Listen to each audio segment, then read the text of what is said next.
Hello everyone, welcome back to Bible Journey, where we walk together through the stories that shaped our faith.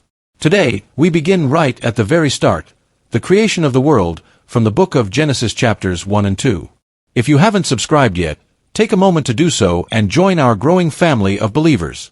Now, let's travel back in time, to the very beginning of everything. The beginning.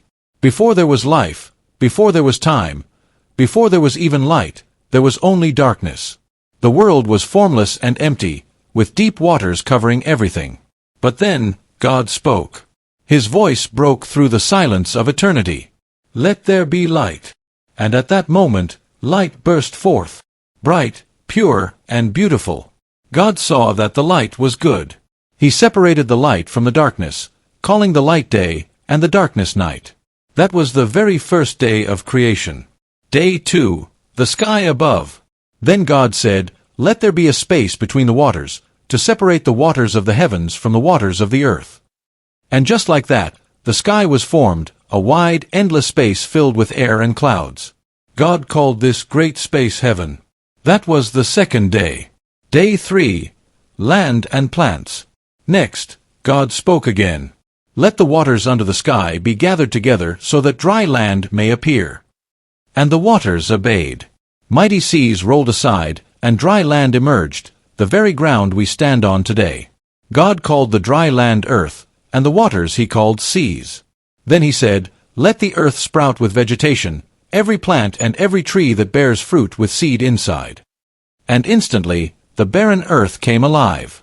Mountains became covered in green. Flowers of every color bloomed. Tall trees stretched their branches toward the sky. The world began to breathe for the first time. That was the third day, and God saw that it was good. Day 4, lights in the sky. On the fourth day, God said, "Let there be lights in the sky to separate day from night, and let them mark the seasons, days, and years." He made two great lights, the greater light, the sun, to rule the day, and the lesser light, the moon, to rule the night. He also made the stars, countless shining lights scattered across the heavens. The night was no longer empty. The stars told stories of beauty and wonder, and the moon reflected the peace of God's creation. And God saw that it was good. Day 5, sea and sky filled with life. Then God said, "Let the waters swarm with living creatures, and let birds fly across the sky." The oceans filled with fish of every size and color, some gliding gracefully, others darting playfully through the waves. The skies came alive with birds, soaring eagles, gentle doves, and tiny sparrows. God blessed them, saying, "Be fruitful and multiply. Fill the waters and fill the sky." That was the fifth day, and it was good. Day 6, animals and mankind. Then came the sixth day, a day unlike any other. God said, "Let the earth bring forth every kind of animal, livestock, wild beasts, and creatures that crawl upon the ground." And it happened. The fields filled with cattle, the forests echoed with the roars of lions, and the deserts trembled under the footsteps of elephants. But God wasn't finished. He was about to create his most precious work, the one made in his own image.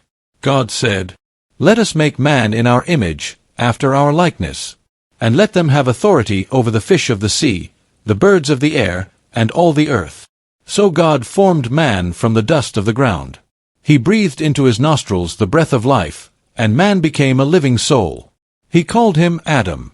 Then God made a beautiful garden in a place called Eden. Rivers flowed through it, trees of every kind grew there, and in the center stood the tree of life. God placed Adam there to care for the garden. But he saw that it was not good for man to be alone. So from Adam's rib, God created a woman, Eve. Together, they became the first family, the first reflection of love and unity on earth. When God looked at all that he had made, the heavens, the seas, the earth, and mankind, he saw that everything was very good. That was the sixth day. Day 7, the day of rest. By the seventh day, creation was complete. The light, the sky, the land, the seas, the animals, and humankind, all were in perfect harmony. God rested, not because he was tired, but to bless the seventh day and make it holy. It became a day of peace, a reminder that rest, gratitude, and reflection are part of his divine plan. And so the heavens and the earth were finished, and everything in them. The world was alive, filled with beauty, purpose, and the presence of God. And that, dear friends, is the story of the creation of the world, as told in Genesis chapters 1 and 2. It's a story that reminds us that everything we see, the sky, the trees, the oceans, even our very breath, began with the loving words of our Creator. If this story touched your heart, don't forget to like this video, share it with others, and subscribe to our channel, Bible Journey. Here, we bring the Word of God to life, one story at a time. Join us next time as we continue our journey through the Bible, exploring lessons of faith, hope, and love. Until then, may God bless you and keep you.